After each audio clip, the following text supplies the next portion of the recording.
Thank you.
Hello hello hello hello hello hello base कमी कर hello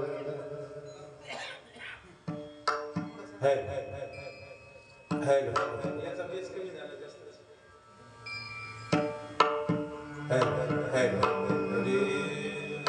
कमी कमी राहू दे आवाज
महिला मंडळी पुरुष मंडळी खुर्चीवर बसायची पद्धत नाही कीर्तनाला खाली येऊन बसा सगळेजण खुर्चीवर बसू नका सगळ्या खुर्च्या काढून घ्या हरीश या समोर या खुर्चीवर बसत नसते कीर्तनाला देवाचा अपमान होतो उठा लवकर ऐकायला येत नाही तुम्हाला सर्वांना खाली उतरा खाली उठा या पुढे ज्यांचा गुडघा दुखतो जे आजारी आहे वयस्कर हो बाबा खाली या सगळेजण खुर्चीवर बसू नका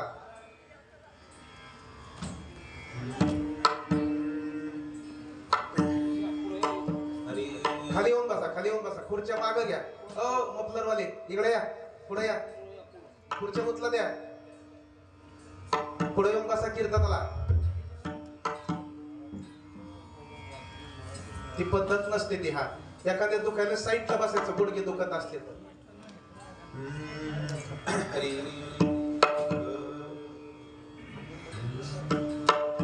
उजळले भाग्य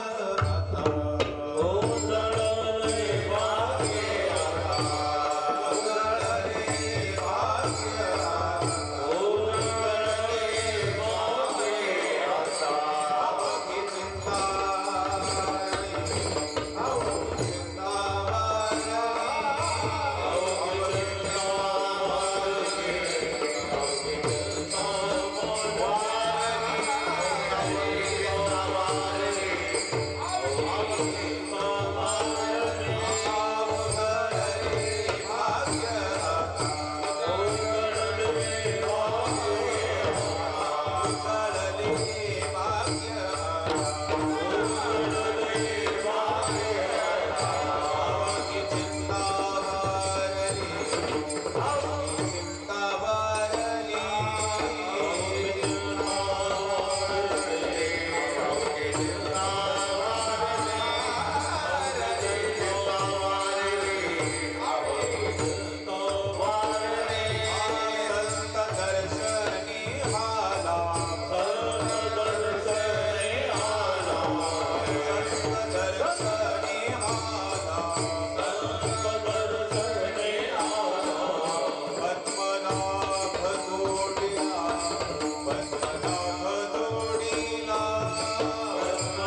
हरिभक्तपरायण भजन सम्राट भागवत महाराज उगदे हरिभक्तपरायण भजन सम्राट माऊली महाराज येऊ दे.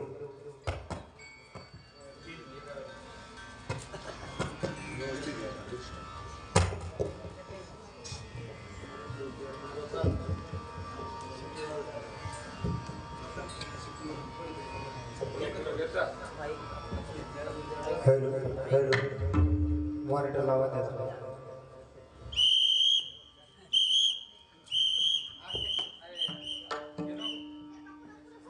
थोडं थोडं पुढे सरका. हॅलो हॅलो थोडं पुढे सरका. हॅलो छान छान. हा ठीक ठीक ठीक बसून.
टाळी टाळी वाजवा माईबाप भजन करा.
टाळी वाजवा जरा जोरदार एकदम मृदंगाच्या ह्याच्यात.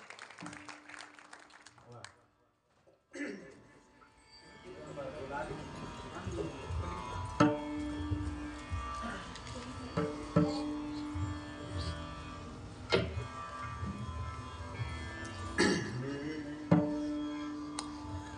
उजळले भाग्याता उजळले भाग्याता अवघी चिंता वारली संत दर्शनी हा लाभ पद्मनाभ जोडला संपुष्ट हे हृदय पेटी संपुष्ट हे हृदय पेटी करुणी पोटी साठवू संत दर्शनी हा लाभ पद्मनाभ जोडला तुका मने होता ठेवा तुका मने होता ठेवा तो या भावा सापडला संत दर्शनी हा लाभ पद्मनाभ जोडला पांडुरंगा करू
ओम नमो ज्ञानेश्वरा करुणा करा दयाळा तुमचा अनुग्रह लादलो पावन झालो चराचरी मी कला कुसरी काही चनेने बोलतो वचने अतिभाविका समचरण सरोजम सांद्र निहिलांबुदाबं जगन निहित पानी मंडन मंडनानं तरुण तुलसी माला कंदरं कंजनेत्रं सदैव वलहासं विठ्ठलं चिंतयामि जयांचे केलिया स्मरण होय सकळ विद्येचे अधिकरण तेची वंदो श्री चरण श्री गुरूंचे ते नमस्कारुनी आता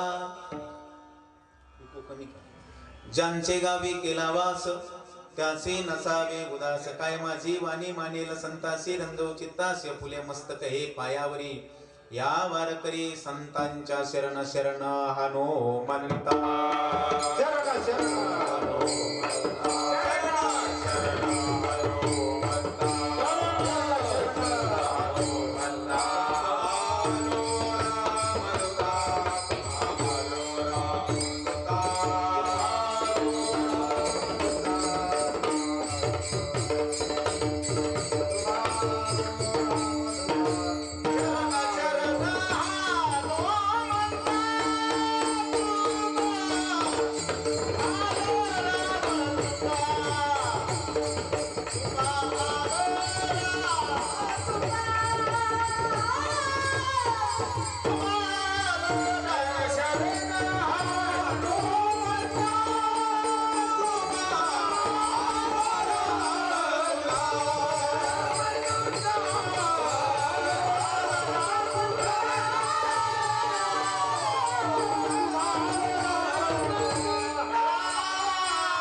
उजळले भाग्याता अवघी चिंता वारली संत दर्शनी हा लाभ पद्मनाभ जोडला प्रस्तुत प्राप्त प्रसंगी कीर्तन रूपी सेवेसाठी निवडलेला अभंग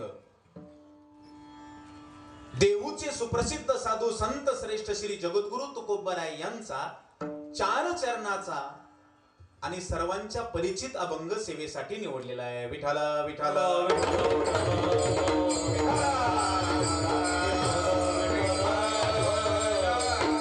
जगद्गुरु तुकोबराय सांगतात माझं भाग्य उदयाला आलं. महाराज भाग्य उदयाला आलं म्हणजे नेमकं झालं तरी काय? भाग्य 2 प्रकारचे, एक व्यवहारिक भाग्य आणि दुसरं परमार्थिक भाग्य. जगद्गुरु तुकोबराय सांगतात माझं परमार्थिक भाग्य उदयाला आलं. नेमकं काय झालं तर मला संत महात्म्यांची भेट झाली. उजळले भाग्य आता अवघी चिंता वारली. माझ्या जीवनामध्ये जी चिंता होती, जे दुःख होतं ते आता नाहीस झालं. कशामुळे झालं? तुकोबराय सांगतात मला खऱ्या संतांची भेट झाली. निक्या संतांचं मला दर्शन झालं आणि दर्शन झाल्यामुळं त्या भगवंताची प्राप्ती आम्हाला झाली. संत दर्शनी हा लाभ पद्मनाभ जोडला. भगवंताची प्राप्ती झाली आणि एकदा का भगवंताची प्राप्ती झाली रे झाली की त्या भगवंताला आम्ही काय केलं तर हृदयाची पेटी केली. संपुष्ट हे हृदय पेटी करोनी पोटी साठवू. त्या जगाच्या मालकाला आम्ही एकदा भेट झाली रे झाली की हृदयाची पेटी केली आणि त्या परमात्म्याला या पोटामध्ये साठवलं. संपुष्ट हे हृदय पेटी करोनी पोटी साठवू. का हो महाराज? संतांची भेट झाली म्हणता तुमचं भाग्य उजळलं म्हणता आणि संत महात्म्यांची भेट झाल्यानंतर तुम्हाला देवाची प्राप्ती झाली म्हणता. पण देवाची प्राप्ती झाल्यानंतर मग तुम्ही देवाला आणून हृदयात बंद केलं का? मग देवाला आणून हृदयात साठवलं का? तुकोबाराय म्हटले मुळीच नाही. कारण तो ठेवा पूर्वीचाच इथं होता. ऐका नाही, जुनाट जुगादीचे नाणी बहुत काळाचे ठेवणे, पण लोपले होते पारिखेपणे ठाव चढणे चुकविला. तो इथंच होता पण आम्हाला त्याची जाणीव नव्हती. त्या संत महात्म्यांनी आम्हाला त्याची यथार्थ जाणीव करून दिली, त्या भगवंताची आम्हाला ओळख करून दिली. म्हणून तुकोबाराय सांगतात, तुका म्हणे होता ठेवा तो या भावा सापडला. भावा म्हणजे सावतर भावा, चुलत भावा, या भावामुळे नाही, तर संत महात्म्यांच्या दर्शनामुळे तो आम्हाला प्राप्त झाला. तुका म्हणे होता ठेवा तो या भावा सापडला, संत दर्शनी हा लाभ पद्मनाभ जोडला. हा झाला अभंगाचा सरळ सरळ भावार्थ. आता तुम्हाला झोपायला हरकत नाही. वा, सगळे एका मुखाने म्हटली हो नाही. हा, अभंगाचा भावार्थ का सांगितला? त्याचं कारण आहे, बरेच जण कीर्तनाच्या सुरुवातीला 10च मिनिटं जागे असतात आणि एकदा का 10 मिनिटं झाली की लगेच समाधी लावतात. महाराज समाधी कळते ना? हा, आणि जे विठ्ठल झाल्यानंतर मगच समाधीतून जागी होतात आणि पुन्हा दुसऱ्या दिवशी म्हणायला तयार. रात्रीच्या महाराजांनी तर नीट अभंग सोडवला नाही बर का, असं कुणी म्हणायला नको. माझ्याकडे दुरुक्तीचा दोष यायला नको, म्हणून अभंगाचा भावार्थ सांगून घेतला. आता तुम्हाला झोपायला हरकत वा नाही. मला वाटतं चक्क्या जास्त झाल्या काही की, पण झोपायचं नाही बर का. कारण कीर्तनाचे नियम असतात. ज्या ज्या वेळेला विठ्ठल विठ्ठल भजन होईल त्या त्या वेळेला हाताने टाळी आणि मुखाने नामसिंग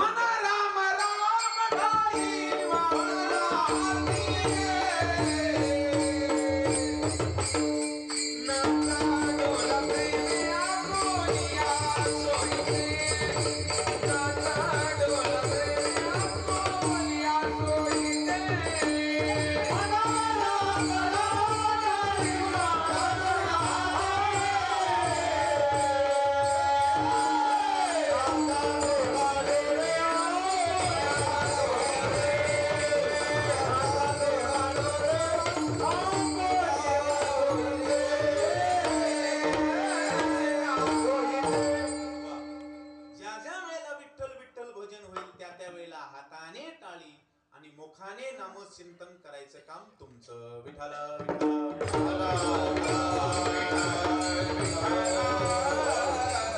अभंग सगळ्यांच्या परिचित आहे.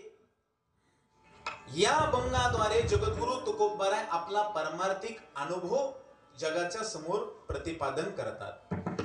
अभंगाला प्रारंभ करण्यापूर्वी या ठिकाणी थोडासा परिहार देणं अत्यंत गरजेचं आहे. आपल्या सर्वांना ज्ञात आहे, पण वक्ता या नात्यानं माझं सांगण्याचं कर्तव्य आहे. अखिल कोट ब्रह्मांड नायक भगवंताच्या कृपेने, साधुसंत महात्म्यांच्या आशीर्वादाने, समस्त लाड गवळी समाज यांच्या सर्वांच्या सहकार्याने, त्याचबरोबर श्री हरिभक्ती परायण माझे गुरुवर्य आदरणीय पांडुरंग महाराज आनंदे नानांच्या कुशल अशा मार्गदर्शनाने अत्यंत गोड या ठिकाणी नामसप्ताह चालू आहे. सुंदर असे श्रीमद भागवत कथा ज्ञानयज्ञ सोहळा आणि ज्ञानेश्वरी भावकथा निरूपण सोहळा, अत्यंत गोड निवेदन आहे महाराज. खर तर भागवत कथा अत्यंत गोड कथा आहे. कथा त्रिवेणी संगम, देव भक्तानी नाम, देवाचा भक्ताचा आणि नामाचा जिथं त्रिवेणी संगम आहे अशी कथा म्हणजे श्रीमद भागवत कथा आहे. आणि ती कथा आपण श्रवण करत आहात, आपण भाग्यवान आहात. आणि त्याचबरोबर महाराज बऱ्याच सप्त्यामध्ये नुसतं ज्ञानेश्वरीचं पारायण असतं, बरोबर आहे का नाही? मग पारायण कोणी वाचतं, कोणी नुसतं बोट फिरवतं, कोणी नुसतं ज्ञानेश्वरीकडे पाहतं, ऐका नाही, नुसतं पानं उलटीतं. पण इथं एक अलौकिक सोहळा आपण आयोजित केलेला आहे. खरं तर ज्ञानेश्वरी भावकथा निरूपण नानांच्या मुखारविंदातून आपण श्रवण करत आहात. नामदेवरायांनी सांगितलं महाराज, नामा मने ग्रंथ श्रेष्ठ ज्ञानदेवी, एक तरी ओवी अनुभवावी. महाराज, ग्रंथराज ज्ञानेश्वरीतली एक तरी ओवी जीवनामध्ये अनुभवायला पाहिजे. आणि महाराज, एक तुमचं भाग्य आहे, इथं तर तुम्ही सगळ्याच ओव्या अनुभवतात. बरोबर आहे का नाही? सगळ्याच ओव्या. अगदी नाना सगळ्या ओव्या फोडून सांगतात. आणि आता नानांचं असं आहे, दुसरीकडे जरी बरं कामावली पारायण चालू असलं ना, पारायण चालू असता सांगता सांगतात नाना मध्येच थांबवतात आणि लगेच ज्ञानेश्वरीचा अर्थ सांगायला सुरुवात करतात लगेच. आणि इथं तर सुंदर भावकथा निरूपण आपण श्रवण करत आहात. अतिशय भाग्यवान आहात महाराज, अतिशय गोड निवेदन आहे. मी नेहमी सांगत असतो, क्वांटिटी जरी जास्त नसली तरी क्वालिटी कशी आहे? एक नंबर. माणसं कीर्तनाला जास्त गर्दी असणं महत्वाचं नाही, तर कीर्तन ऐकणारे दर्दी असले पाहिजे, तर कीर्तन करायला आनंद वाटत असतो. इथं गर्दी नाही, पण ऐकणारे माणसं दर्दी आहेत. विठाला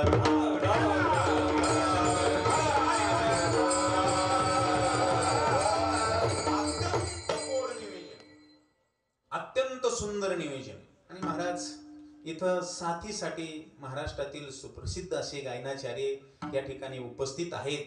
त्यामध्ये आमचे श्री हरिभक्ती परायण संगीत अलंकार महाराष्ट्रातील ख्यातनाम गायनाचार्य आमचे हरिभक्ती परायण ज्ञानेश्वर माऊली आवटे. एकदा महाराजांसाठी जोरदार टाळ्या. खरं तर ते इथं आले हे आपलं भाग्यच म्हणावं. आता सुंदर कीर्तनकार पण आहेत ते.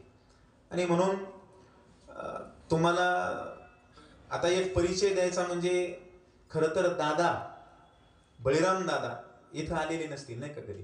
दादा आलेले नाही, पण दादांचा आवाज जर ऐकला तर महाराज अगदी असा पहाडी आवाज आहे दादांचा.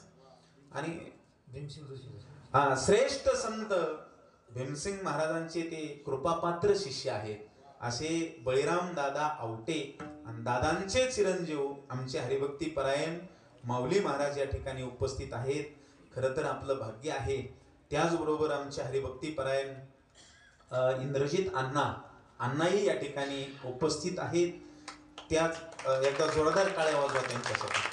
त्याचबरोबर माझ्याबरोबर आलेले आमचे हरिभक्ती परायण भागवत महाराज उगले आहेत. त्याचबरोबर हरिभक्ती परायण माऊली महाराज जेवले आहेत. आता ही आमची दरवर्षीची वारीच आहे बरं का. आता हे नियमच झालाय महाराज, नियमच.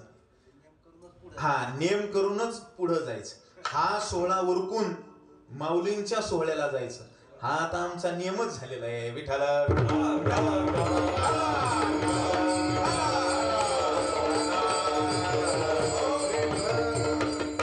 सुंदर असा नियम इथं आम्हाला सेवा करण्याचं सद्भाग्य प्राप्त होतंय. आणि म्हणून नानांनी सांगितलं या दिवशीची सेवा तू कर. म्हटलं हरकत नाही. नानांच्या आज्ञेनं मला या ठिकाणी कीर्तनाची संधी प्राप्त झालेली आहे. अत्यंत गोड नियोजन आहे. ज्ञानाई समर्थ वारकरी शिक्षण संस्थेतील आमचे सर्वच बाल वारकरी मंडळी या ठिकाणी उपस्थित आहेत. आमचे प्रभू महाराज आहेत, सर्वच महाराज मंडळी. त्याचबरोबर मृदंगावरती साथ करण्यासाठी आदरणीय नानांचे कृपापात्र शिष्य आमचे रामभाऊ महाराज गोरे, त्यांच्यासाठी एका जोरदार टाळ्या. महाराज, सोपं आहे का हो मृदंग वाजवणं? मला सांगा, मृदंग पाहून वाजवता येतो का ऐकून वाजवता येतो? झोपले का तुम्ही? ऐकून येतो? ऐकूनही येत नाही आणि पाहूनही येत नाही. त्याच्यासाठी पहाटे 3 वाजता उठून घासावीच लागते. तशी अरे बाप, तिर किट तकता हा बोल घासावा लागतो, तेव्हा कुठंतरी हातातून स्पष्ट बोल बाहेर पडतात. पिठाला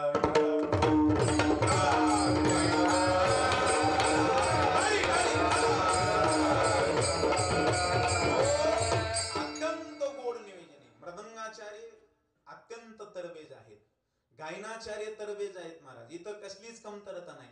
चोपदार तर पाहायला गेलं तर अरे बाप बाप बाप,